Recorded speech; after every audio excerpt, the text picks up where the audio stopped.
تقریباً 9 سال قبل کی بات ہے، میں شارجہ جا رہا تھا۔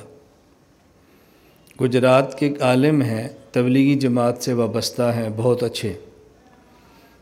میں ان کے ہاں گزرتے ہوئے رکا۔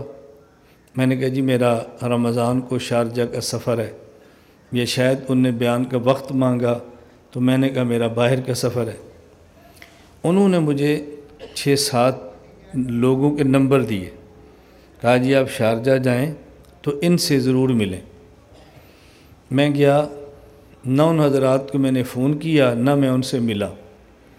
میرے دل میں ایک بات آئی کہ میں پاکستان سے دوسرے ملک آیا ہوں، رمضان میں آیا ہوں، میں ان کو فون کر کے بلاؤں گا تو ان کا ذہن آئے گا کہ مولانا صاحب نے ہمیں یاد کیا ہے مدرسے کے چندے کے لیے، مرکز کی زکوٰۃ کے لیے مانگنے کے لیے، تو میرے خلاف ان کا کیا ذہن بنے گا کہ یار پہلی ملاقات ہے اور پہلی ملاقات بھی پیسوں کے لیے۔ تو میں نے اپنے اس ذہن کی وجہ سے ان کو فون نہیں کیا، میں نے ملاقات نہیں کی، واپس آ گیا۔ 2-4 ماہ میرا گجرات کا سفر ہوا، وہ مولانا صاحب ملے تو مجھے فرمایا کہ ہمارے ساتھیوں سے ملاقات ہوئی تھی۔ میں نے کہا جی نہیں۔ مجھے کہتے کیوں؟ میں نے وجہ بتائی۔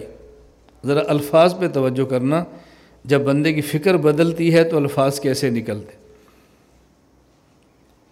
میں اگر کراچی جاؤں، آپ کا کوئی دوست فیکٹری کا مالک کراچی ہو، مجھے آپ کہتے ہیں کہ مولانا صاحب آپ کراچی جائیں تو ہمارے اس دوست کو ملنا، میں اس کو نہیں ملتا، واپس آؤں تو آپ پوچھیں کہ ملے تھے؟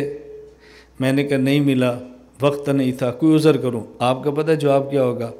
آپ اس کو مل لیتے نا تو مولانا صاحب آپ کا بڑا فائدہ ہوتا، آپ ان کو مل لیتے نا تو آپ کو بڑا فائدہ ہوتا۔ ذرا ان کا لفظ ہوئی نا، وہ مجھے مولانا صاحب فرمانے لگے مجھے بہت افسوس ہوا کہ آپ ہمارے ساتھیوں سے نہیں ملے، اگر آپ ان کو مل لیتے تو ان کا بہت فائدہ ہوتا۔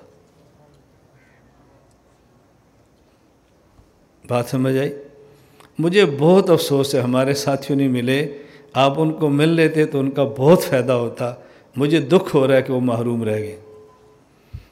مولانا کا مقصد کیا تھا؟ وہ آپ سے ملتے تو آپ کو چندہ دیتے، مجھے افسوس ہو رہا ہے کہ وہ محروم ہو گئے۔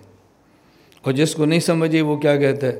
مولانا صاحب آپ ملتے ہیں نا تو آپ کے مدرسے کا بہت فائدہ ہوتا، آپ کو بہت فائدہ ہونا تھا۔ یہ کیوں ہو رہا ہے؟ ہمارا یہ ذہن بنا ہوا ہے کہ جب ہم دیں گے تو ان کا فائدہ ہے، حالانکہ ہمارا ذہن ہونا چاہیے کہ جب ہم دیں گے تو بولو ہمارا فائدہ۔